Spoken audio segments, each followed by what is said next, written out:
এবং জিলহজ মাসের প্রথম 10 দিন।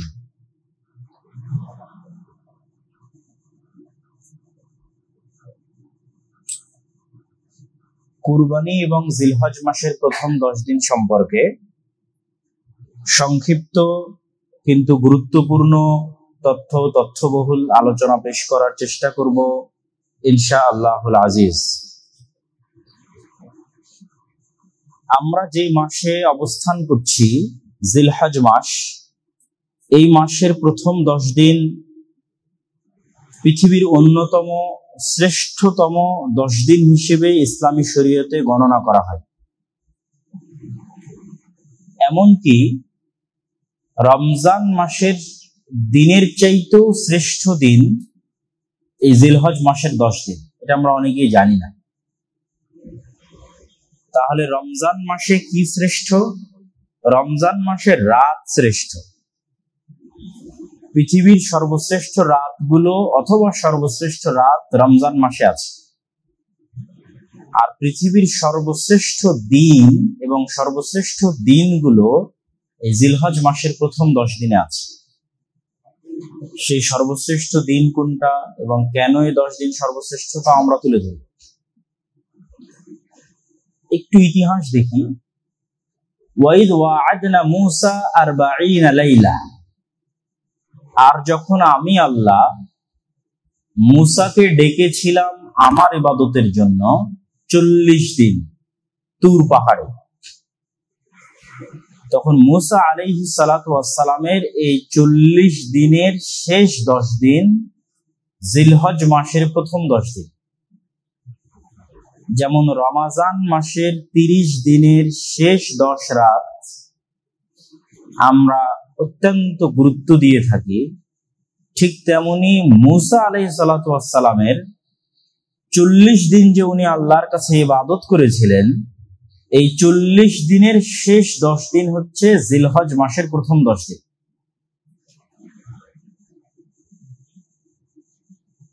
এবং অত্যন্ত গুরুত্বপূর্ণ ও শ্রেষ্ঠতম 10 দিন। আল্লাহ সুবহানাহু ওয়া তাআলা এই 10 দিনের কসম করেছেন পবিত্র কোরআনে। ওয়াল ফাজর ওয়া লায়ালিন আশর, শপথ সকালের এবং শপথ 10 দিনের, এবং শপথ আইয়াম মা'লুমাত, নির্ধারিত দিনের।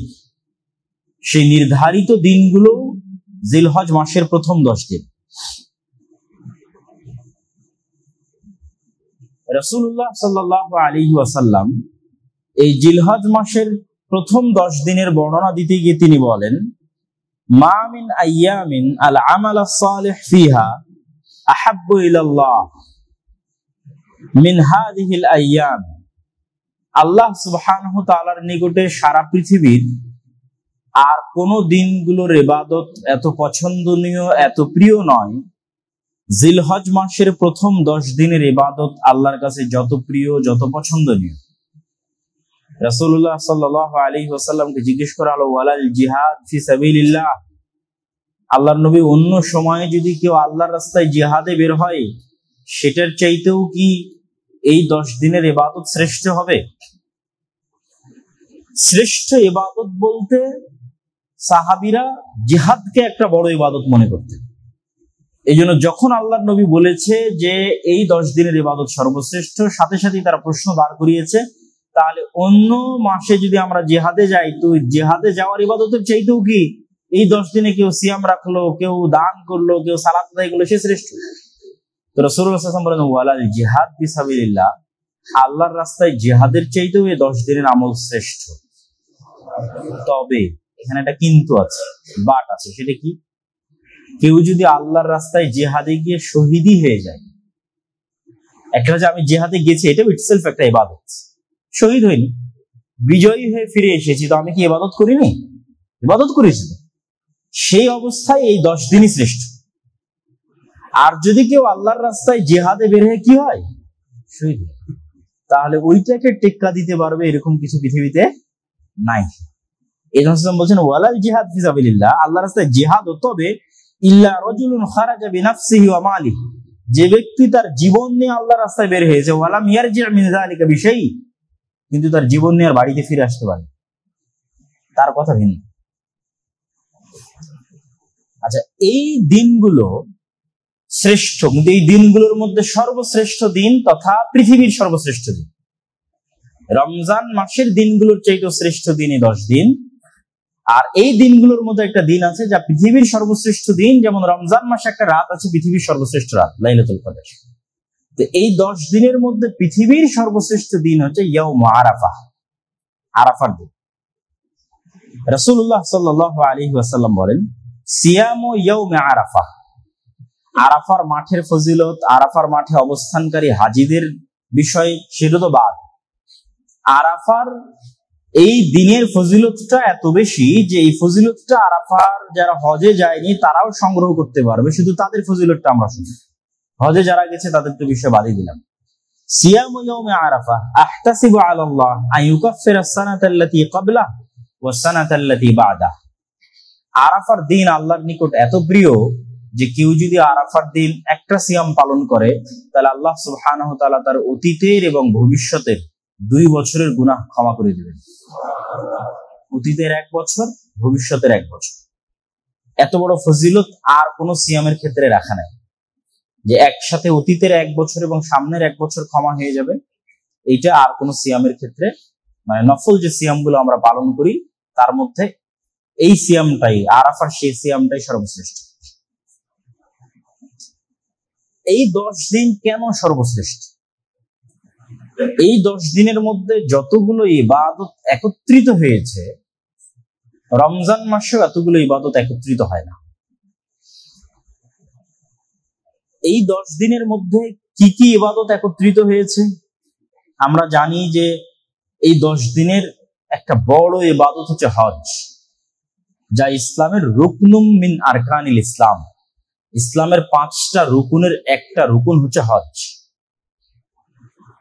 তো হজের গুরুত্ব, তাৎপর্য আমাদের তুলে ধরার আজকের বক্তব্যে প্রয়োজন নাই। আমরা সবাই জানি যে কেউ যদি কবুল হজ করার তৌফিক পায় তাহলে সে মায়ের পেট থেকে জন্ম নেওয়া সন্তানের মতো পবিত্র হয়ে যায়। তাহলে হজ কত মহৎ এবং বড় ইবাদত, এবং হজ বাইতুল্লাহর সাথে সম্পৃক্ত, এবং হজের বেশিরভাগ কাজগুলো সুন্নাতে মিল্লাতে ইব্রাহিম আলাইহিস সালাতু ওয়াস সালামের সুন্নাতের সাথে সম্পৃক্ত। সাফা মারওয়া ইব্রাহিম আলাইহিস সালাতু ওয়াস সালামের, তারপরে কি বলে ওর নাম, যেখানে মাকাম ইব্রাহিমে দাঁড়ায় সেটা ইব্রাহিম আলাইহিস সালাতু ওয়াস সালামের, মিনা সেটা ইব্রাহিম আলাইহিস সালাতু ওয়াস সালামের, হজ নিজেও ইব্রাহিম আলাইহিস সালাতু ওয়াস সালামের। তো ইব্রাহিম আলাইহিস সালাতু ওয়াস সালামের সুন্নাতকে পুনরুজ্জীবন করা, তাকে স্মরণ করা, তাকে অন্তরে লালন করার সবচেয়ে বড় অনুষঙ্গ হচ্ছে হজ। তাহলে একটা বড় ইবাদত এই 10 দিনে সম্পূর্ণ হয়, সেটা হজ।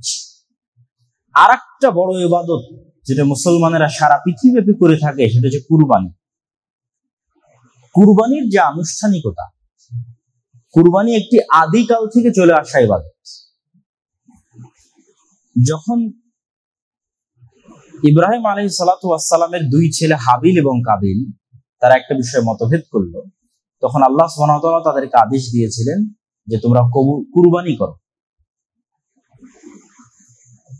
তো তাদের আদম আলাইহিস সালামের 2 সন্তানকে আল্লাহ আদেশ দিয়েছিলেন। তো আগের যুগের কুরবানির কবুল হওয়ার আলামত ছিল আকাশ থেকে আগুন এসে সেই কুরবানি পুড়িয়ে দিয়ে চলে যেত। তাহলে কুরবানি অনেক আদিকাল থেকে চলে আসা একটা ইবাদত, যেই ইবাদত ইব্রাহিম আলাইহিস সালাতু ওয়াস সালামও করেছে। ইব্রাহিম আলাইহিস সালাতু ওয়াস সালামকে কুরবানির আদেশ দেওয়া ছিল তার সন্তানের কুরবানির আদেশ, যা আমাদের সবার জানা যে ইব্রাহিম আলাইহিস সালাতু ওয়াস সালাম অত্যন্ত বার্ধক্য বয়সে, যখন উনি সন্তান হওয়ার বিষয়ে সম্পূর্ণরূপে হতাশ, এবং প্রথম স্ত্রী থেকে যখন ওনার কোনো সন্তান নাই, তখন দ্বিতীয় স্ত্রী থেকে আল্লাহ সুবহানাহু ওয়া তাআলা তাকে যে সন্তান দিয়েছেন সেটা ইসমাঈল আলাইহিস সালাতু ওয়াস সালাম। তো একটা মানুষের কাছে তার সন্তান কতটা প্রিয়, আবার বার্ধক্য বয়সে এতদিন সন্তানের কামনায় থেকে থেকে, নিঃসন্তান অবস্থায় থেকে থেকে যদি কেউ একটা সন্তান পায় তাহলে সেটা তার কাছে কত প্রিয় হয়, এটা একমাত্র যারা এই সিচুয়েশনের মধ্যে দিয়ে গেছে তারাই সেটা ফিল করতে পারে। যাদের সন্তান হচ্ছে না তাদের কষ্টটা দেখলে আপনি এটা ফিল করতে পারবেন। তাহলে সন্তান না হওয়া একটা বাবাকে যদি বলা হয় যে তোমার সন্তানকে কুরবানি করতে হবে, তাহলে সেটা তার বাবার জন্য কত কষ্টকর হতে পারে। তো ইব্রাহিম আলাইহিস সালাতু ওয়াস সালাম স্বপ্নে দেখলেন যে ইন্নী আযবাহুক, হে আমার সন্তান, আমি দেখছি যে আমি তোমাকে স্বপ্নের মধ্যে জবাই করতেছি, কুরবানি করতেছি, তো তোমার কি মতামত? তো সন্তান বলতেছে, আল্লাহ আপনাকে যেটা আদেশ করেছে আপনি সেটা করেন, সাতাজিদুনি ইনশাআল্লাহ মিনাস সাবিরিন, আপনি আমাকে ধৈর্যশীলদের অন্তর্ভুক্ত পাবেন। এখানে একটা শব্দ পবিত্র কোরআনে ব্যবহৃত হয়েছে, ফালাম্মা আসলামা ওয়া তাল্লাহু লিল জাবিন। এই আসলামা এটা দ্বিবচন, কোরআন যারা পড়বেন তারা দেখবেন, বা যারা মোটামুটি আরবি জানেন, যে যখন পিতা ও পুত্র দুইজনই আত্মসমর্পণ করলো, ইসলাম গ্রহণ করলো। আসলামা মানে কিন্তু ইসলাম গ্রহণ করা, ইসলাম গ্রহণের শাব্দিক অর্থ হচ্ছে আত্মসমর্পণ করা। ফালাম্মা আসলামা, যখন পিতা এবং পুত্র উভয়ই আত্মসমর্পণ করলো। কি আত্মসমর্পণ করলো? আল্লাহর সিদ্ধান্তের সামনে আত্মসমর্পণ করলো।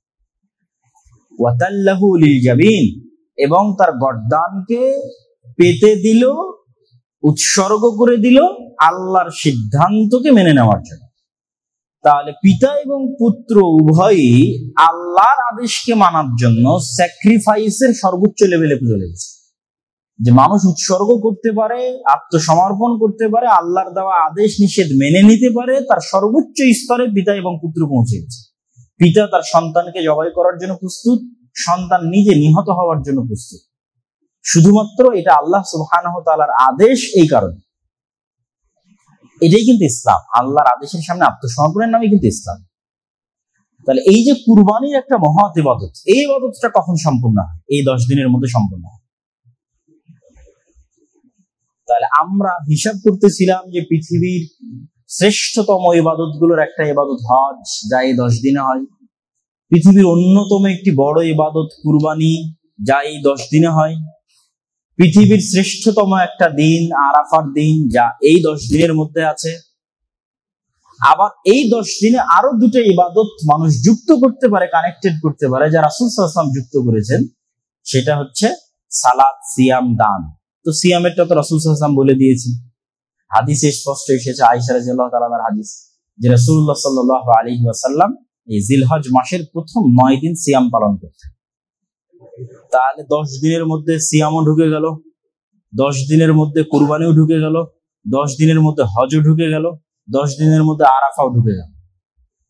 এতগুলো জিনিসকে একসাথে একত্রিত করা আর পৃথিবীর কোনো সময়ে সম্ভব নয়, যা এই 10 দিনে সম্ভব। এই জন্য এই 10 দিন যে সত্যি পৃথিবীর শ্রেষ্ঠতম দিন, তাতে সন্দেহের কোনো অবকাশ নাই। এবং কুরবানির দিনকে রাসূল সাল্লাল্লাহু আলাইহি ওয়াসাল্লাম বলেছেন শ্রেষ্ঠতম দিন হিসেবে আমরা আরাফার দিন উল্লেখ করতে পারি। কুরবানির দিনকে আল্লাহ বলেছেন সবচেয়ে বড় দিন। এই দিনে তাকবীর পাঠের মাধ্যমে আল্লাহর মহত্ব ঘোষণা করা হয়। আ'যামুল আইয়াম ইনদাল্লাহ ইয়াউমুন নাহর, আল্লাহর নিকটে বড় দিন।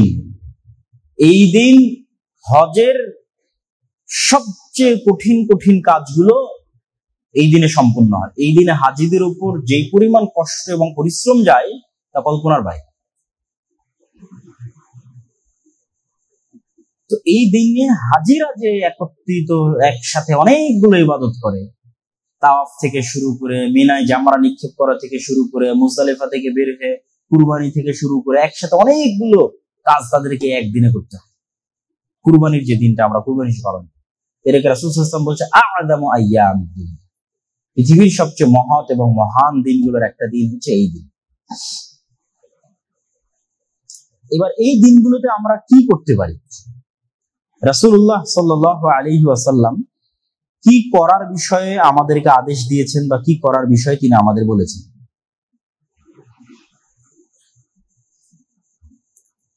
প্রথমত, আমরা যা গতানুগতিক যে কাজগুলো যারা হাজিরা গেছে বা যারা যে কাজগুলো করবে তারা তো করবে, আমাদের জন্য সবচেয়ে বড় কাজের একটা অংশ হচ্ছে এই দিনে সিয়াম পালন করা। ঈদের আগের দিন পর্যন্ত এই সিয়ামকে কন্টিনিউ রাখা। আর কেউ যদি এই 9 দিনের পুরো দিন সিয়াম পালন করতে না পারে, তো অন্তত পক্ষে আরাফার দিনের সিয়ামটা মিস দেওয়া কোনো মতেই উচিত নয়। কেননা আরাফার দিনে যত বেশি পরিমাণ মানুষকে আল্লাহ সুবহানাহু ওয়া তাআলা ক্ষমা করে থাকেন, আর পৃথিবীর কোনো দিনে এত বেশি পরিমাণ মানুষকে আল্লাহ সুবহানাহু ওয়া তাআলা ক্ষমা করেন না। যদিও সেই ক্ষমা করার বড় একটা অংশ যারা আরাফার মাঠে অবস্থান করছে তারাই পায়, কেন রাসূল সাল্লাল্লাহু আলাইহি ওয়াসাল্লাম বলেছেন আল হাজ্জু আরাফা, আরাফাই হজ। যে আরাফা পেল তার হজ হয়ে গেছে, যে আরাফা পেল না রেড লাইন ক্রস করে গেছে। অন্যগুলোর বাদিল আছে, মানে অপশন আছে। কারো যদি কোনোটা ছুটে যায়, মিস যায়, তাকে বলা হবে তুমি দম দাও। মুআল্লিমরা বলবে যে তুমি আর একটা কুরবানি বা খাসির টাকা দাও, সেটা তোমার নামে দান করে দেওয়া হবে। কোনো কিছু মিস গেলে, তাওয়াফ মিস গেল বা এভরিথিং কোনো রং হলো, কিন্তু আরাফা লা বাদিলা লা। যে আরাফা পায়নি তার আর কোনো অপশন নাই যে এই অপশন দিয়ে সে বলবে যে আমার হজ হয়েছে। না, আল হাজ্জু আরাফা, আরাফাই হজ। মানে হজ শুদ্ধ হওয়ার জন্য আরাফা পেতেই হবে। তো আরাফার দিনের মহত্ব এবং বড়ত্ব আছে, এবং আরাফার দিনে আলাদা খুতবা আছে। যেমন জুমার দিনের আলাদা খুতবা থাকে, সেরকম আরাফার দিনের আলাদা খুতবা আছে। আরাফার দিনে আল্লাহ সুবহানাহু ওয়া তাআলা সবচেয়ে বেশি মানুষকে ক্ষমা করে থাকে। তাহলে আমরা কি করতে পারি? আমরা 1 নাম্বার যে কাজটা করতে পারি সেটা হচ্ছে সিয়াম পালন করা। 2, রাসূলুল্লাহ সাল্লাল্লাহু আলাইহি ওয়াসাল্লাম বলেন আব্দুল্লাহ বিন উমর রাদিয়াল্লাহু আনহু থেকে, এই সুন্নাতটা মৃত। এখন যে সুন্নাতের কথা বলতেছি এটা আমরা আসলে কেউই করি না, এটা মৃত সুন্নাত। এই জন্য মৃত সুন্নাতকে জীবিত করারও নেকির সাথে সম্পৃক্ত হবে। মা মিন আইয়ামি আ'যামি দুনিয়া ইনদাল্লাহ ওয়ালা আহাব্বু ইলাইহিল আমাল ফীহিন্না মিন হাযিহিল আইয়ামিল 10। দুনিয়াতে আল্লাহর নিকটে এই 10 দিনের চাইতে শ্রেষ্ঠ আর কোনো দিন নাই। এই 10 দিন আল্লাহর নিকটে পৃথিবীর সবচেয়ে শ্রেষ্ঠ দিন। ফাআকসিরু ফীহিন্না, অতএব এই 10 দিনে তোমরা মিনাত তাহলিল, বেশি বেশি লা ইলাহা ইল্লাল্লাহ বলো, ওয়াত তাকবীর, বেশি বেশি আল্লাহু আকবার বলো, ওয়াত তাহমিদ, বেশি বেশি আলহামদুলিল্লাহ বলো। তথা সারমর্ম কথা হচ্ছে তোমরা এই 10 দিনে বেশি বেশি আল্লাহ সুবহানাহু ওয়া তাআলার জিকির আজকার করো। তো এই 10 দিনের পুরো 10 দিনই ব্যাপকভাবে আমরা তাকবীর পাঠ করতে পারি। আব্দুল্লাহ বিন উমর এবং আবু হুরায়রা রাদিয়াল্লাহু তাআলা আনহু এই 10 দিনের প্রতিদিনই এই সুন্নাতটা মানুষকে শিখানোর জন্য বাজারে বের হতেন এবং তাকবীর দিতেন এবং আলহামদুলিল্লাহ বলতেন। এবং মানুষেরাও, যেহেতু তখন মানুষ সবাই সচেতন ছিল এই সুন্নাতটা সম্পর্কে, জাস্ট স্মরণ করিয়ে দেওয়া লাগতো। তো স্মরণ করিয়ে দিলে তখন মানুষেরাও বলতো যে আল্লাহু আকবার, আল্লাহু আকবার। তো এই 10 দিনের ইবাদতের একটা বড় অংশ হচ্ছে আল্লাহ সুবহানাহু ওয়া তাআলার বড়ত্ব, মহত্ব, প্রশংসা, লা ইলাহা ইল্লাল্লাহ, আলহামদুলিল্লাহ, এটা পাঠ করা। কিন্তু এটা কিন্তু একটা মৃত সুন্নাত। তো মৃত সুন্নাতকে জীবিত করলে আমরা এটার উপর আর যারা আমল করবে তাদেরও কিন্তু নেকির অংশ এবং ভাগীদার আমরা হব। তো আমরা ছোট পরিসর থেকে শুরু করতে পারি, ঠিক আছে, আমাদের বাড়ি থেকে শুরু করতে পারি, আমাদের মসজিদ থেকে শুরু করতে পারি, তারপরে আমাদের আশেপাশের সার্কেলের মানুষকে এটা ছড়িয়ে দিতে পারি যে আমরা যেন এই 10 দিনে উঁচু স্বরে তাকবীর বলি, উঁচু স্বরে লা ইলাহা ইল্লাল্লাহ বলি, উঁচু আওয়াজে আলহামদুলিল্লাহ বলি, সালাতের পরে বলতে পারি, ঠিক আছে, যে কোনো সময় বলতে পারি। তাহলে একটা আমরা ইবাদতের অংশ হিসেবে 10 দিনের জন্য সিয়াম পালন করা, একটা ইবাদতের অংশ হিসেবে আল্লাহ সুবহানাহু ওয়া তাআলার বড়ত্ব এবং মহত্ব বর্ণনা করা। এবং এটা আল্লাহ সুবহানাহু ওয়া তাআলা কোরআনের আয়াতেও আদেশ দিয়েছেন, ওয়া লিয়াশহাদু মানাফিআ লাহুম ওয়া ইয়াযকুরু ইসমাল্লাহ ফি আইয়ামিন মা'লুমাত। আর তারা যেন নির্ধারিত দিনগুলোতে আল্লাহকে স্মরণ করে, আল্লাহর জিকিরকে উঁচু করে। তো সব মুফাসসির একমত যে নির্ধারিত দিন এই 10 দিন, আইয়াম মা'লুমাত এই 10 দিন। এই 10 দিনে যেন তারা আল্লাহ সুবহানাহু ওয়া তাআলার আওয়াজকে, আল্লাহ সুবহানাহু ওয়া তাআলার বড়ত্ব এবং মহত্বকে উঁচু করে। আর সৎ আমলের মধ্যে যত ধরনের সৎ আমল আছে তার সবগুলোই আমরা এই 10 দিনে করতে পারি। তার মধ্যে যেমন একটা বড় সৎ আমল হতে পারে দান করা। আমরা এই 10 দিনে আল্লাহ সুবহানাহু ওয়া তাআলার রাস্তায় দান করতে পারি। এবার আমরা চলে আসি, আমরা যেহেতু হজে যাইনি সেহেতু হজের বিধান আমাদের সাথে প্রাসঙ্গিক নয়। এই 10 দিনের আরেকটা বড় কাজ যেটার হুকুম আহকাম আমাদের জানা উচিত সেটা হচ্ছে কুরবানি। কুরবানির গুরুত্ব, কুরবানির ফজিলত এবং কুরবানি সংক্রান্ত হুকুম এবং আহকাম আল্লাহ সুবহানাহু ওয়া তাআলা পবিত্র কোরআন মাজিদে বলেন, ফাসাল্লি লিরাব্বিকা ওয়ানহার। হে নবী, আপনি আপনার প্রতিপালকের জন্য সালাত আদায় করুন এবং আপনার প্রতিপালকের জন্য কুরবানি করুন, আদেশ। আল্লাহ সুবহানাহু ওয়া তাআলা আরো বলেন, কুল ইন্না সালাতি ওয়া নুসুকি ওয়া মাহইয়ায়া ওয়া মামাতি লিল্লাহি রাব্বিল আলামিন। হে নবী, আপনি বলে দিন, আমার সালাত, আমার কুরবানি, আমার জীবন, আমার মৃত্যু শুধুমাত্র আল্লাহ সুবহানাহু ওয়া তাআলার জন্যই উৎসর্গীকৃত। তাহলে এখানে যা যা জিনিসগুলোকে বর্ণনা করা হয়েছে, সেই গণনার মধ্যে 1 নম্বরে রাখা আছে সালাত, 2 নম্বরে রাখা আছে কুরবানি। ঠিক আছে, কুল ইন্না সালাতি ওয়া নুসুকি, আমাদের সালাত এবং আমাদের কুরবানি।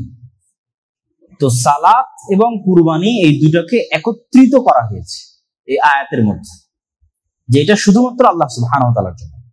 আর এক আয়াতে আল্লাহ সুবহানাহু ওয়া তাআলা বলেন, ওয়ালিকুল্লি উম্মাতিন জাআলনা মানসাকান লিয়াযকুরু ইসমাল্লাহি আলাইহি, প্রত্যেক উম্মতের জন্য আমি কুরবানির ব্যবস্থা করে দিয়েছি। যেটা আমরা আগেই শুরুতে বলেছি যে কুরবানি হিস্ট্রিক্যালি একদম আদম আলাইহিস সালাতু ওয়াস সালাম থেকে শুরু করে উম্মতে মুহাম্মাদি পর্যন্ত কন্টিনিউয়াস প্রত্যেক উম্মতের জন্য কুরবানি ছিল। ধরন ভিন্ন হতে পারে, সিস্টেম হুকুম আহকাম ভিন্ন হতে পারে, কুরবানি ছিল। আল্লাহ বলছেন ওয়ালিকুল্লি উম্মাতিন জাআলনা মানসাকা, প্রত্যেক উম্মতের জন্য আমরা কুরবানি নির্ধারণ করে দিয়েছি, যেন লিয়াযকুরু ইসমাল্লাহ, তারা আল্লাহকে স্মরণ করতে পারে, আলা মা রাযাকাহুম মিন বাহিমাতিল আনআম, আল্লাহ তাদেরকে চতুষ্পদ জন্তু খাওয়ার যে নিয়ামত দান করেছেন, সেই নিয়ামতের জন্য শুকরিয়া আদায় করতে পারে। ফা ইলাহুকুম ইলাহুন ওয়াহিদ, তাদের ইলাহ, তোমাদের ইলাহ একজনই। ফালাহু আসলিমু, অতএব তোমরা সেই ইলাহের সামনে আত্মসমর্পণ করো। তাহলে এই আয়াতে কিন্তু আল্লাহ সুবহানাহু ওয়া তাআলা স্পষ্ট করে দিলেন যে প্রত্যেক উম্মতের জন্য কুরবানি নির্ধারিত ছিল। আর কুরবানির পিছনের গোপন রহস্যটা আল্লাহ বলে দিলেন, কেন আল্লাহ কুরবানি নির্ধারণ করেছেন, যেন মানুষ শুকরিয়া আদায় করতে পারে। আল্লাহ সুবহানাহু ওয়া তাআলা মানুষকে যে চতুষ্পদ জন্তু থেকে উপকার গ্রহণের যে নিয়ামত পৃথিবীর মানুষকে দিয়েছে, চতুষ্পদ জন্তুকে ব্যবহার করে কত ধরনের নিয়ামত মানুষ সংগ্রহ করে। মানুষের গায়ের জামা থেকে শুরু করে, পায়ের জুতা থেকে শুরু করে, তারপরে হচ্ছে কাপড় চোপড় থেকে শুরু করে, গরমের জন্য ব্যবহারের, এগুলো কিন্তু আল্লাহ কোরআনে অন্য আয়াতে বলেছে।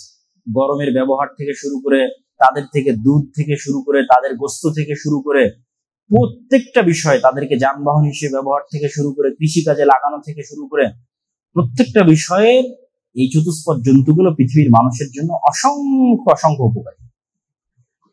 ধরেন কোন উপকারী যদি বাদ দেন, এখন আপনাদের যদি যানবাহনের উপকারের কথা বলি, তাহলে যানবাহনের উপকারের কথা মনে থাকবে না, বুঝতে পারবেন না যানবাহনের উপকার আপনাদের কাছে গাড়ি আছে, ঠিক আছে।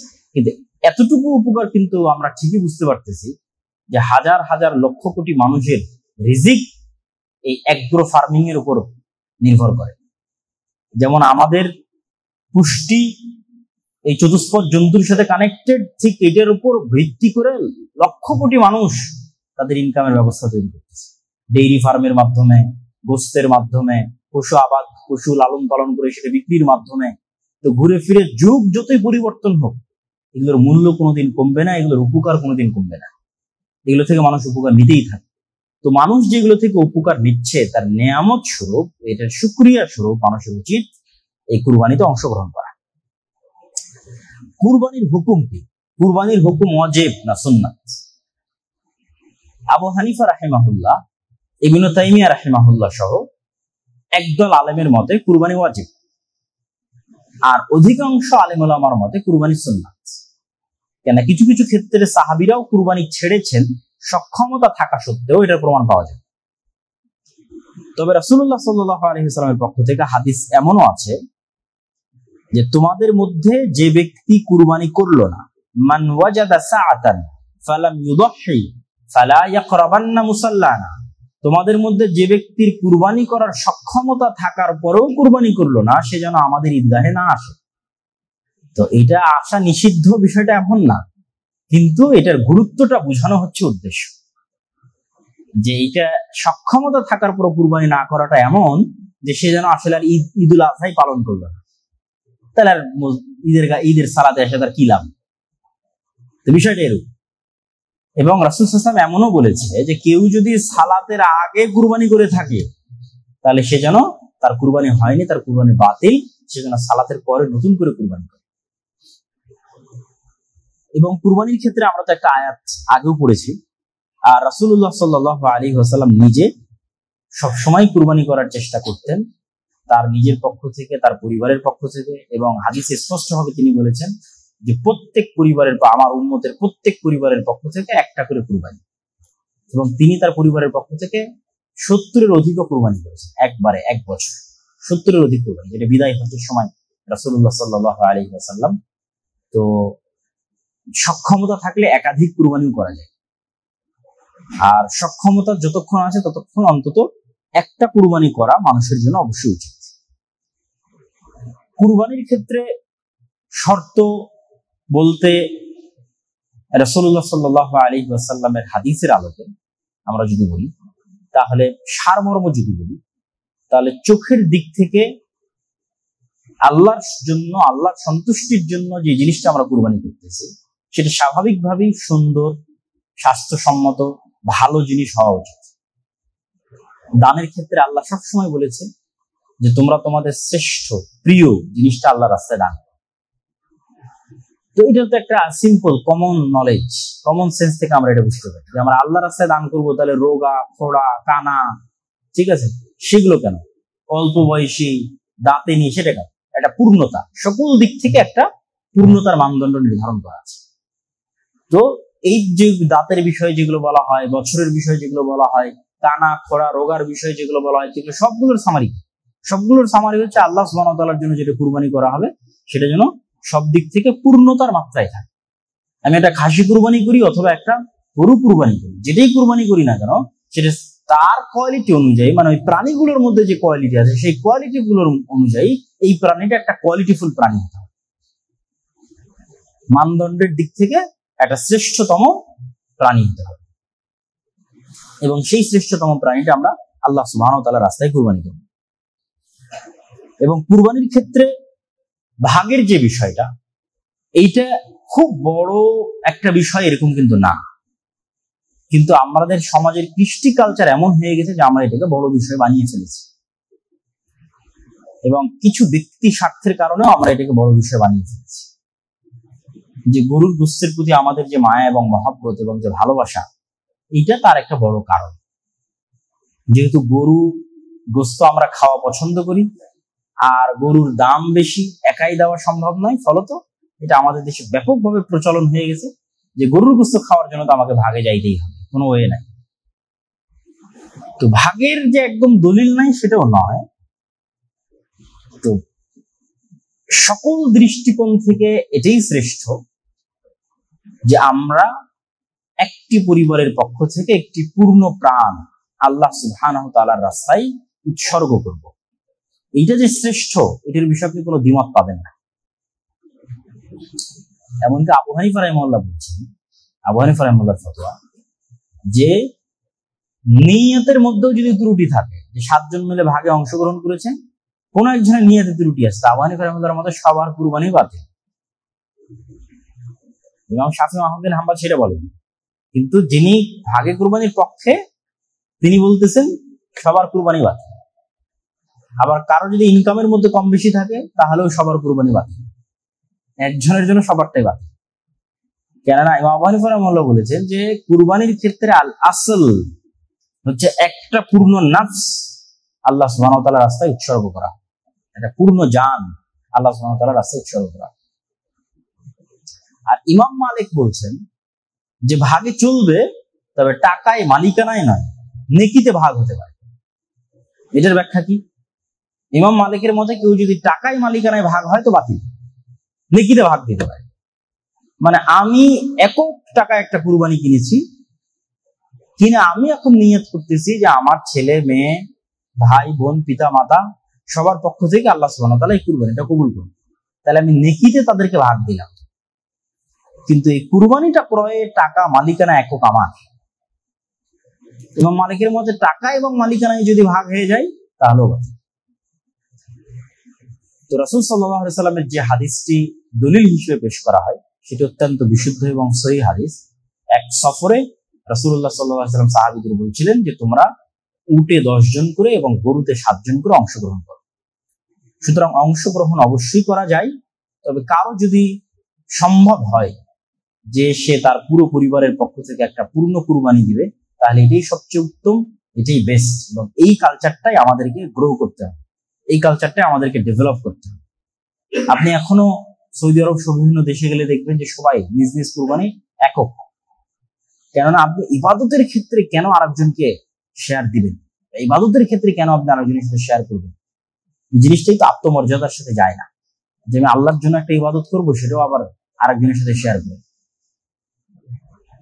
তো সেক্ষেত্রে আমরা সম্পূর্ণ বাদ দিচ্ছি, বাতিল বলছি এটা নয়, আমরা কোয়েশ্চেন মার্ক দিয়ে রাখতেছি যে আপনারা যেভাবে ঢালাও হারে আমরা ভাগে কুরবানি করি, এটা অবশ্যই একটা কোয়েশ্চেনেবল বিষয়, প্রশ্নবিদ্ধ বিষয়, আলেমুল আমাদের মধ্যে একটি মতভেদপূর্ণ বিষয়। সুতরাং আমাদের জন্য সেটি থেকে বেরিয়ে এসে সুন্নাতকে এবং বেশি শ্রেষ্ঠকে সবসময় প্রাধান্য দেওয়া উচিত। আর যদি আহলে হাদিসদের ক্ষেত্রে বলি তাহলে তো আরো বেশি, কেন আহলে হাদিসরা তো দাবি করে যে তারা সুন্নাতের অনেক বড় অনুসারী, এই জন্য তারা রাফুল আদাইন করে, এই জন্য তারা জোরে আমিন বলে। তো রাফুল আদাইন বাদ দিলে কি সালাত বাতিল হবে? রাফুল আদাইন বাদ দিলে সালাত বাতিল হবে? হবে না। জোরে আমিন না বললে কি সালাত বাতিল হবে? হবে না।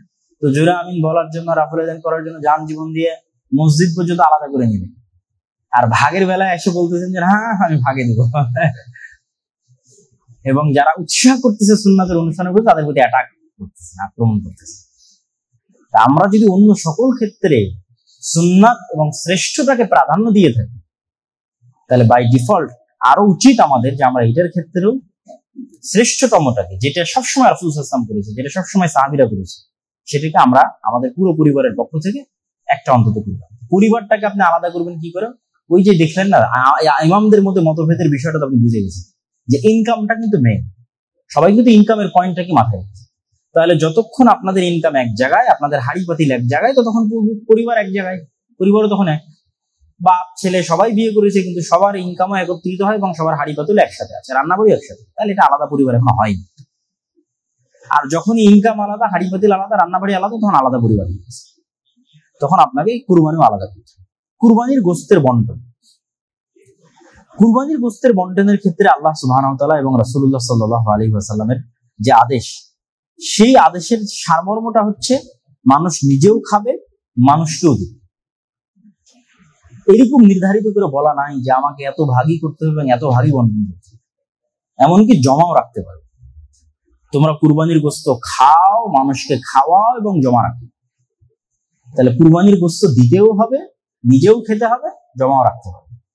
তো সমাজে যদি কোনো কিছু প্রচলন থাকে, সেটা যতক্ষণ সরাসরি শরীয়তকে ভায়োলেট করতেছে না, ততক্ষণ আপনি সেটাকে অ্যাকসেপ্ট করতে পারেন।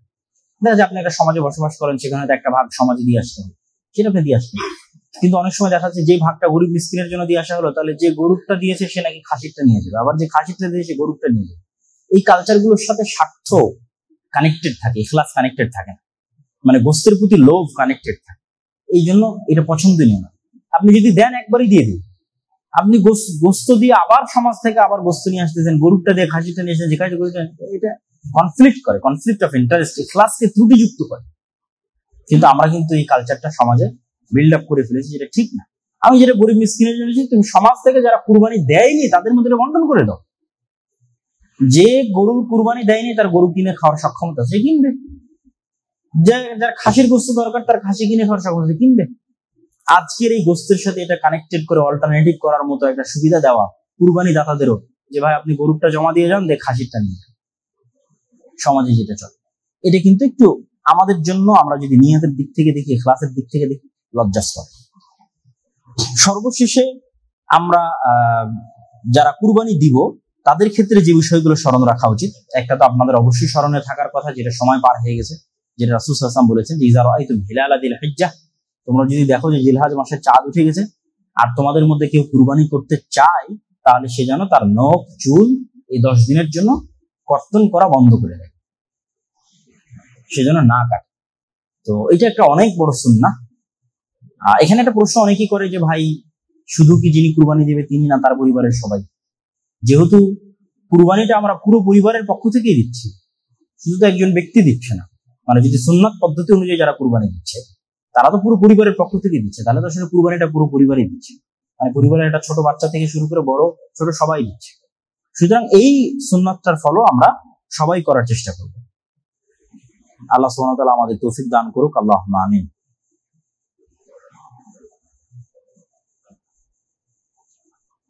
কুরবানির ফজিলতের মধ্যে একটা ফজিলত বলে আমরা আমাদের আজকের আলোচনার শেষের দিকে চলে যাব ইনশাআল্লাহ। এবং তারপরে ইব্রাহিম আলাইহিস সালাতু ওয়াস সালামের জীবনীর একটু সংক্ষিপ্ত দুই একটা পয়েন্ট আমরা সবাই জানি, তারপরে টাচ দিয়ে আমাদের বক্তব্য শেষ হয়ে যাবে। আয়েশা রাদিয়াল্লাহু তাআলা থেকে বর্ণিত, তিনি বলেন, মা আমালু আদমিয়্যিন মিন আমালিন ইয়াওমান নাহর আহাব্বু ইলাল্লাহ মিন ইহরাকিদ দাম। কুরবানির দিনে আল্লাহ সুবহানাহু ওয়া তাআলার নিকটে মানুষের করা ইবাদতগুলোর মধ্যে আল্লাহর সবচেয়ে প্রিয় হচ্ছে রক্ত প্রবাহিত করা। ইন্নাহা লাতা'তি ইয়াওমাল কিয়ামাহ, এই কুরবানি কিয়ামতের মাঠে উপস্থিত হবে, বিকুরুনিহা ওয়া শাআরিহা ওয়া আজলাফিহা, এই কুরবানির রক্ত, মাংস, শিং, হাড়, হুড্ডি যা ফেলে দেওয়া হয় সেগুলো সহই কিয়ামতের মাঠে উপস্থিত করা হয়। তো এটা আমাদের ইবাদতের শ্রেষ্ঠত্বের প্রমাণ বহন করে। এগুলো সরাসরি এখান থেকে আল্লাহ সুবহানাহু ওয়া তাআলার কাছে যায় এরকম কোনো বিষয় নয়। এই রক্ত, এই খুন, এগুলো সরাসরি আলোচনা করে না, এটা কিয়ামতের মাঠে উপস্থিত হবে সম্মানের খাতিরে, ইবাদতের প্রমাণের খাতিরে, শ্রেষ্ঠত্বের খাতিরে। যেমন যারা জিহাদ করে তারা কিয়ামতের মাঠে কিন্তু যে অবস্থায় মারা গেছে ওই পোশাকে ওই আহত, ওই রক্তাক্ত অবস্থাতেই উঠবে, এবং তাদের আহত অবস্থায় যদি কোনো অঙ্গ থেকে রক্ত প্রবাহিত হতে থাকে তাহলে রক্ত প্রবাহিত অবস্থাতেই তারা কিয়ামতের মাঠে উঠতে হবে। কিন্তু সেই দিন তাদের ওই রক্তের গন্ধ হবে মিসকে আম্বার তথা হরিণের নাভির যে সুগন্ধি, সেই সুগন্ধির চেয়ে শ্রেষ্ঠতম সুগন্ধি তাদের রক্ত থেকে প্রবাহিত হবে। তো এটা তাদের শ্রেষ্ঠত্ব বোঝানোর জন্য কিয়ামতের মাঠে। ঠিক তেমনি যারা হাজি, তারা যদি ইহরাম অবস্থায় মারা যায় তাহলে সেই ইহরামের কাপড় পরিহিত অবস্থায় কিয়ামতের মাঠে উত্থিত হবে এবং সে তালবিয়া পাঠ করতে থাকবে যখন সে উত্থিত হবে। তাহলে এটা তার শ্রেষ্ঠত্ব প্রমাণ করার জন্য। ঠিক দেখা যাচ্ছে কিয়ামতের মাঠে যে যাকাত দেয়নি তার গরু ছাগল, তাকে তার সম্পদ, তাকে সাপ হিসেবে তার গরু ছাগল তাকে খুর দিয়ে, তাহলে কিয়ামতের মাঠের কিছু দৃশ্য থাকবে যে দৃশ্যগুলো কিছুটা অপমানজনক, কিছুটা সম্মানজনক। এটা কিয়ামতের মাঠ। তো ঠিক কিয়ামতের মাঠের একটা সম্মানজনক দৃশ্য হচ্ছে আপনার সাথে আপনার কুরবানিও থাকবে, যে কুরবানি আপনি আল্লাহ সুবহানাহু ওয়া তাআলার জন্য আল্লাহ সুবহানাহু ওয়া তাআলার রাস্তায় করেছেন। তো এই কুরবানির একদম সারমর্ম বিষয়ে যদি আমরা চলে আসি তাহলে সেটা হচ্ছে ইব্রাহিম আলাইহিস সালাম। আমরা বক্তব্য শুরু করেছিলাম এবং বক্তব্য শেষও করছি যে কুরবানির সুন্নাত ইব্রাহিম আলাইহিস সালামের সুন্নাত, মুসলমানের সুন্নাত ইব্রাহিম আলাইহিস সালামের সুন্নাত, হজের সুন্নাত ইব্রাহিম আলাইহিস সালামের সুন্নাত, কাবা ঘরের সুন্নাত, সাফা মারওয়ার সুন্নাত, মিনার সুন্নাত, এগুলো প্রত্যেকটার সাথে ইব্রাহিম আলাইহিস সালাম কানেক্ট। এই জন্য মুহাম্মদ সাল্লাল্লাহু আলাইহি ওয়াসাল্লাম বারবার বলতেন যে আমি মিল্লাতে ইব্রাহিমের দাবিদার। এবং ইব্রাহিম আলাইহিস সালামকে গ্লোরিফিকেশন করার মধ্যে সবচেয়ে বড় যে পাওয়ারটা আছে, সেই পাওয়ারটা হচ্ছে পৃথিবীর আর দুইটা বড় রিলিজিয়ন, ইহুদি এবং খ্রিস্টান, তাদের কাছে ইব্রাহিম আলাইহিস সালাম অনেক সম্মানিত এবং অনেক মহৎ। এবং তাদের ধর্মগ্রন্থ এবং আমাদের ধর্মগ্রন্থের মধ্যে অনেক বিষয় কমন আছে। যেমন মানুষ যে আদম আলাইহিস সালাম থেকে সৃষ্টি হয়েছে, এটা কমন। তাদের ধর্মগ্রন্থ আমাদের ধর্মগ্রন্থ আছে, এখনো আছে এত বিকৃতির পর। নূহ আলাইহিস সালামের বন্যা হয়েছিল, এটা কমন। অসংখ্য নবীর নাম কমন। আমরা ইব্রাহিম বলছি, তারা আব্রাহাম বলছে, আমরা ইসহাক বলছি, তারা আইজাক বলছে, আমরা ইয়াকুব বলছি, তারা জাকুব বলছে, আমরা ইউসুফ বলছি, তারা জোসেফ বলতেছে, কমন। ঠিক কুরবানির ঘটনাও কমন। চলমান তাওরাত এবং চলমান ইনজিল এত বিকৃতির পরেও কুরবানির ঘটনা আছে। পার্থক্য কি? তাদের ওখানে উল্লেখ করা আছে যে ইসহাক আলাইহিস সালামকে ইব্রাহিম আলাইহিস সালাম কুরবানি করছিলেন, যেটা পবিত্র কোরআনে ইসমাঈল আলাইহিস সালামের ক্ষেত্রে বর্ণনা করা আছে, সেটা তারা মনে করে যে এটা ইসহাক আলাইহিস সালামের ক্ষেত্রে। তো যত বেশি পরিমাণে আমরা ইব্রাহিম আলাইহিস সালামকে গ্লোরিফাই করতে পারবো, তার জীবনকে অনুসরণ করতে পারবো, প্রকৃতপক্ষে মিল্লাতে ইব্রাহিমের অনুসরণ করতে পারবো, ততই কিন্তু আমরা পৃথিবীতে শ্রেষ্ঠ জাতি হিসেবে আবির্ভূত হবে এবং অন্যদের কাছে আমাদের হাক্কানিয়াত, হক এবং সত্যটা পৌঁছে যাবে। তোমরাও তো ইব্রাহিম আলাইহিস সালামের অনুসরণ করতেছো, তোমরা তো ইব্রাহিমকে শ্রেষ্ঠ মনে করো, তাহলে দেখো ইব্রাহিম আলাইহিস সালামের অনুসারী কারা, কারা প্রকৃতপক্ষে ইব্রাহিম আলাইহিস সালামের অনুসরণ করতেছে। এই জন্য আল্লাহ কিন্তু কোরআনে বলেছে, মা কানা ইব্রাহিম ইয়াহুদিয়্যান ওয়ালা নাসরানিয়্যান, ইব্রাহিম ইহুদি ছিল না, নাসারাও ছিল না, বরং হানিফা মুসলিম, বরং সে ছিল মুসলিম। এবং ওয়া মা কানা মিনাল মুশরিকিন, এবং ইব্রাহিম মুশরিক শিরককারীদের অন্তর্ভুক্ত ছিল। তাহলে অন্তত যদি তোমরা ইব্রাহিমেরই ফলোয়ার হও, ইব্রাহিমকে যদি তোমরা সম্মান করতে চাও, তাহলে প্রমাণ করো যে ইব্রাহিম আলাইহিস সালাম কোন শিরকের অনুসারী ছিল না, ইব্রাহিম আলাইহিস সালাম ইহুদি নাসারা ছিল না, ইব্রাহিম আলাইহিস সালাম কোনো শিরক করতেন না। তাহলে শিরক মুক্ত হিসেবে এবং তার স্মৃতির অনুসরণ হিসেবে মুসলমানেরা যত বেশি এগিয়ে থাকবে, তত মুসলমানদের শ্রেষ্ঠত্বের জন্য এবং ইবাদতের দিক থেকে কিয়ামতের মাঠে আল্লাহ সুবহানাহু ওয়া তাআলার কাছে শ্রেষ্ঠত্ব অর্জনের জন্য এটি অনেক বড় ভূমিকা পালন। তো ইব্রাহিম আলাইহিস সালামের পুরো জীবনী থেকে আমাদের শিক্ষা হচ্ছে যে তার পুরো পরিবারটা একটা আদর্শ পরিবার, এবং তারপরে আল্লাহ কিয়ামত পর্যন্ত আর কোনো নবী তার পরিবারের বাইরে পাঠান।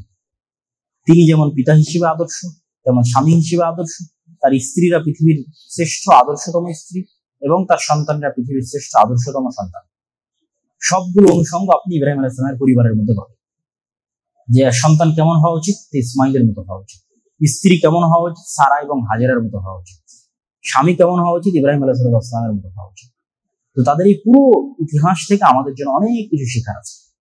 এবং এই যে বর্তমান মক্কা এবং বর্তমান যে কাবা, এই কাবার ক্ষেত্রে ইব্রাহিম আলাইহিস সালামের যে দোয়া, যে রব্বি ইন্নী আসকানতু মিন যুররিয়াতি, হে আল্লাহ আমি আমার বংশের একটা অংশকে এমন এক জায়গায় রেখে যাচ্ছি, গায়রা জি যারইন ইনদা বাইতিকাল মুহাররম, এমন একটা উপত্যকায় রেখে যাচ্ছি যে উপত্যকায় না কোনো ফলমূলের ব্যবস্থাপনা আছে, না কোনো পানির ব্যবস্থাপনা আছে, না কোনো ছায়া গ্রহণের ব্যবস্থাপনা আছে, সব কিছু ছাড়া তিনি সেখান থেকে ফেলে যাচ্ছেন। তো হে আল্লাহ আপনি তাদেরকে রিজিকের ব্যবস্থা করে দিবেন এবং তারা যেন, আমার পরবর্তী বংশধরেরা যেন মূর্তি পূজক না হয় এবং তারা যেন সালাত আদায়কারী হয়। ইব্রাহিম আলাইহিস সালামের দোয়ার অংশ কোরআন থেকে বলতেছে যে তারা যেন মূর্তি পূজক না হয় এবং সালাত আদায়কারী হয়। যে রব্বি জাআলনি মুকিমাস সালাহ ওয়া মিন যুররিয়াতি, আল্লাহ আমি যেন সালাত আদায়কারী এবং আমার পরবর্তী বংশধর যেন সালাত আদায়কারী হয়। তারপরের যে হৃদয় বিদারক ঘটনা, যেটা আমরা খুব ভালোভাবে জানি, যে হাজেরা আলাইহিস সালাম স্বামী পিছু পিছু গেলেন। বুখারীর হাদিস, আইনা তাযাবান তা ইব্রাহিম, কোথায় যাচ্ছেন আপনি ইব্রাহিম? এখানে তো কিছুই নাই, মানুষ নাই, জন নাই, পশু নাই, পাখি নাই, ঘর নাই, বাড়ি নাই, ধুধু মরুভূমি, পানির ব্যবস্থা নাই, খাবারের ব্যবস্থা নাই, কিচ্ছু নাই। যখন কোনো উত্তর দিচ্ছে না তখন বলছেন আল্লাহ আমারক, আল্লাহ সুবহানাহু ওয়া তাআলা কি আপনাকে আদেশ দিয়েছে এখানে রেখে যাওয়ার জন্য? তখন তিনি বলছেন হ্যাঁ, না আল্লাহ আদেশ দিয়েছে। বলছেন লা ইউদাইয়া আল্লাহ, যদি আল্লাহ আদেশ দিয়ে থাকে তাহলে আমাদেরকে আল্লাহ ধ্বংস করবেন না। এই যে আল্লাহর প্রতি অগাধ আস্থা, বিশ্বাস, ভরসা, এটা আমরা আজকের যুগে কোথায় পাবো? আমরা কিন্তু মুসলমানেরা পিছিয়ে আছে এই কারণে। মুসলমানরা জেরুজালেম যখন ওমর ইবনুল খাত্তাব বিজয় করে, সুলতান সালাহউদ্দিন আইয়ুবী বিজয় করে, যখন বদরের যুদ্ধ হয়, উহুদের যুদ্ধ হয়, তখন মক্কার কাফেরদের তুলনায় মুহাম্মদ সাল্লাল্লাহু আলাইহি ওয়াসাল্লামের যা শক্তি ছিল, আর পারস্য এবং রোমান সম্রাটের তুলনায় ওমর রাদিয়াল্লাহু তাআলার যা শক্তি ছিল, আর ক্রুসেডারদের তুলনায় সালাহউদ্দিন আইয়ুবীর যা শক্তি ছিল, তার তুলনায় এখনকার মুসলমানদের শক্তি বর্তমান কুফফার মুশরিকদের চাইতে বেশি। এখনকার মুসলমানদের টাকা পয়সা এখন ওই তুলনার চাইতে এখনকার কাফের মুশরিকদের চাইতে বেশি। কিন্তু তারপর দেখুন মুসলমানরা মাজলুম কেন? এদের সবার মৃত্যু ভয়, দুনিয়ার ভয়। কারণ এদের আল্লাহর প্রতি অগাধ আস্থা এবং বিশ্বাস এবং আল্লাহর প্রতি অগাধ ভরসা নাই। যে আল্লাহ সুবহানাহু ওয়া তাআলার প্রতি ভরসা করে থেকে যেতে পারে। আল্লাহ সুবহানাহু ওয়া তাআলার প্রতি ভরসা করলে ধুধু মরুভূমিতে মাটি ফেটে পানি বের হয়ে আসতে পারে। এইটাই তো আসলে আমাদের শিক্ষা, যে আল্লাহ সুবহানাহু ওয়া তাআলার উপর ভরসা করলে, সত্য বিষয় আল্লাহর উপর ভরসা করলে আল্লাহ ফেরেশতা দিয়ে সহযোগিতা করে। এবং ফেরেশতা আল্লাহর একটা সৃষ্টি যে পৃথিবীতে আছে, সেই ফেরেশতা দিয়ে আল্লাহ সুবহানাহু ওয়া তাআলা তাদের সেখানে খাবারের ব্যবস্থা করে দিলেন, যেটা জমজমের পানির কথা আমরা জানি। তো পুরো ইব্রাহিম আলাইহিস সালামের পুরো জীবনী থেকে আমাদের জন্য অনেক কিছু শেখার আছে, এটা নিয়ে স্টাডি করার আছে, পড়ার আছে, আমাদের লাইফের বিভিন্ন অ্যাঙ্গেলের সাথে মিলানোর আছে। আমরা কিভাবে দুনিয়াকে দেখছি, তারা কিভাবে দেখতেন, আমরা কিভাবে আমাদের জীবনকে দেখছি, ইব্রাহিম আলাইহিস সালাম এবং তার ফ্যামিলি কিভাবে দেখতেন, দৃষ্টিভঙ্গিটা কি, পয়েন্ট অফ ভিউ, অনেক কিছু মিলানোর আছে এবং অনেক কিছু আমাদের জন্য শেখার আছে। তো আমরা শুধু যেন নামকাওয়াস্তে আনুষ্ঠানিকতার ক্ষেত্রে কুরবানি করি, এটা যেন না করি, বরং ফিল যেন করি যে আসলে এই কুরবানিটা কোন স্মৃতিকে সামনে রেখে আমরা করতেছি। সেই স্মৃতিটা ইব্রাহিম, ইসমাইল, সারা, হাজেরা, তাদের যে ফ্যামিলির যে হিস্ট্রি, সেটা থেকে আমরা আসলে কি শিক্ষা নিচ্ছি কুরবানিটা করার মতো। এই শিক্ষাটাই যেন আমাদের পরবর্তী জীবনের জন্য পাথেয় হয়ে থাকে। আল্লাহ সুবহানাহু ওয়া তাআলা কবুল করুক। আল্লাহুম্মা আমিন।